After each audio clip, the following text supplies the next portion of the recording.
and the dial ring in nickel. The dial having 100 numbers.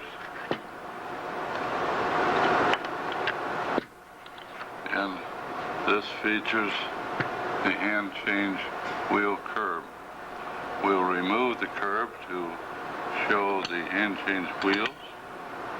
There are 4 of them.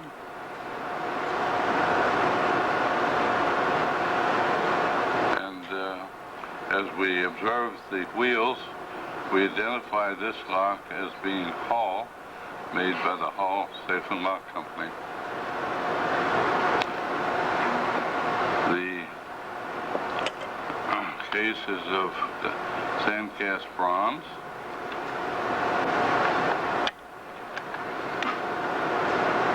And it features a geared fence.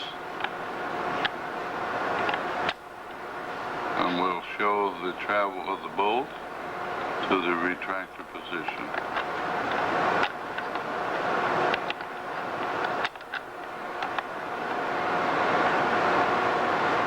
I'll turn this now so we can see the type of dial which was used by the Hall Safe and Lock Company. It is finished in nickel, which was the manner of plating in the period in which the lock was produced and manufactured.